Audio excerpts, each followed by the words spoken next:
very, very insightful and informative.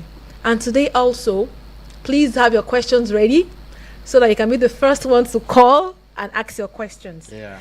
And our main focus today will be on the violations of the Abuja master plan. We know that a lot has been going on concerning the master plan, and there has been a lot of violations on it. Now, joining me in the studio today is a veteran in the field. Like I always tell you, I don't just come alone. I have professionals, experts who will talk to us and give us insightful discussions on the topic. And he is a veteran, like I said. His name is Town Planner Nathaniel Atebuje. He is a fellow of the Nigerian Institute of Town Planners and also the past president, Nigerian Institute of Town Planners. You're welcome, sir. Thank you, Olubumi. And it's a pleasure. It's always a pleasure to have you here in the studio. I'm glad also being here. Thank you, sir. And also, without forgetting my able co-host, he is Dr. Kano Kingsley, and he is the second vice chairman, FCT chapter, Nigerian Institute of Town Planners, and also a member, Nigerian Institute of Town Planners. You are welcome. My pleasure. All right. So before we begin, like I always tell you, watch us live on Facebook, Eagles FM Abuja, or on YouTube, Eagles 1023. Please drop your comments and also your questions. And like I said, today is going to be very insightful. Have your questions ready. As soon as I call out the numbers, just be the first person to answer the questions. And it's about that time we go into the topics for today. So, sir, today you're going to give us a lot of insightful answers, because Abuja Master Plan is something everybody should Is developing, is sustainable. Yeah. Making it sustainable is the fact that let us enjoy our own part while we live, and also ensure that we leave enough space for the people who are coming after us, that they will not lack anything. Okay. They will also enjoy it, and perhaps even much better than we had during our own times. That is why we say that it is futuristic.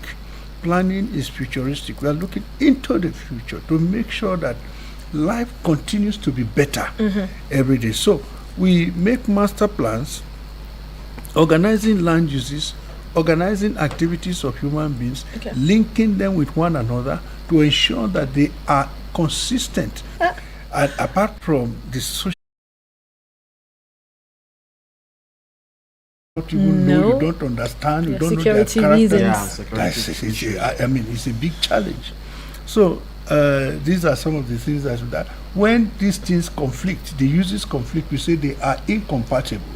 And when they are incompatible, they are injurious to one another. That is to say that one is injurious to the other. It takes away the tranquility, the ambience that somebody wants to live with on one side, while at the expense of somebody. I mean, because somebody wants to make money. So that is why in creating the plans, we separate places for residents, you know, from commercial. The places where you have commercial. But it's not as if we are creating very, very strict boundaries between them. But at least they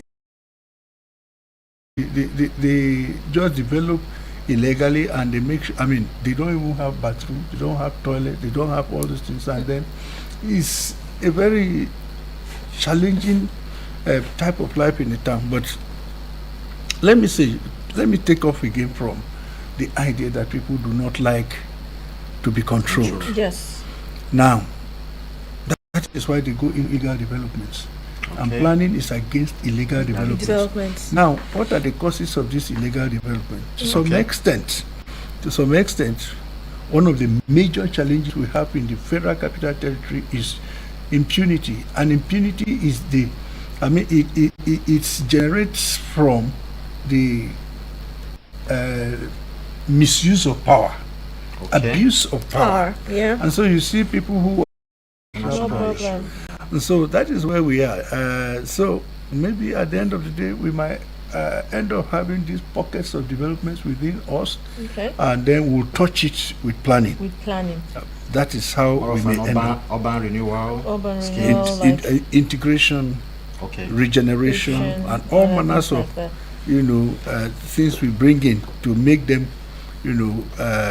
conformable to the surrounding urban development. Development. Okay. All right. Thank you very much. Will Yeah. you open the line now? Yes, Just I'm going ask to. an additional question Let me open the line. So while we're Okay. talking, Okay. so you have heard what he has said from the veteran in the house. So please, your questions, get them ready.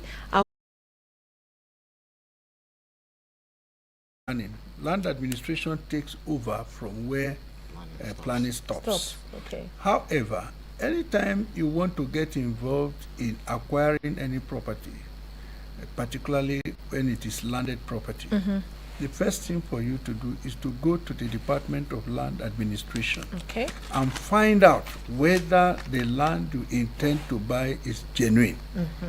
Now, if you are advised from that place, then you are good to go. It is not after you have bought it that you now go to find out. It is better for you to get information about it before you go, and that is the caveat emptor. Buyers beware. Beware. Be Let the very, very buyers careful, beware. because land is Who would attend to you? So yes, so you can have more information over there. Okay. So Okay. yes, I was talking about being a victim of a grinding machine in my house. So by the time we talked to the person, he felt we were trying to stop him from having his business. That how can we do that? So in that situation, what do we do? Do we just keep quiet, or how do we? Because he's looking at us as an enemy of progress. But so these things happen. But how do we do that? To manage it. How do we get to manage such things? now the grinding machine for commercial business. Yes. Of course, you know that is a violation. So you are violating the right of that person to quietness. So it is not good enough. You can look for a place where such things. Is that really what the master plan provided, or what's? How can such violations be corrected? All right, thank you. Going back to what Teslim said, let me start from your last question. I'm glad that I can easily call you an environmentalist. You are an enlightened environmentalist. Okay. And that is great. If 10% of Nigerians And think will like know that. the value of trees to the environment, Yeah. they won't be doing what they are doing. Just on my way to this studio, Yeah. I saw a lot of trees that have been cut down. And people were just harvesting them as firewood. And they don't know that they are making the environment a kiosk, or to make use of every square foot. And apart from that, a house that perhaps by plan would have had not more than 2 cars, they have 5 cars. And so all the spaces that trees would have occupied, they have gone for all these things. So that is, we want to urge Nigerians that life will be better for us when we plant these trees around our houses.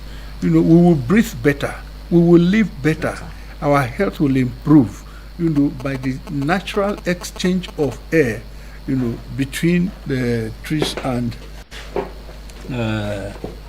us. The second Question. question. We talked about busters being far. That is not fair. We want to appeal to the powers that be, the powers that manage the federal capital city, that this is the only one city we have as our number 1 city, and we intend that it should be the best in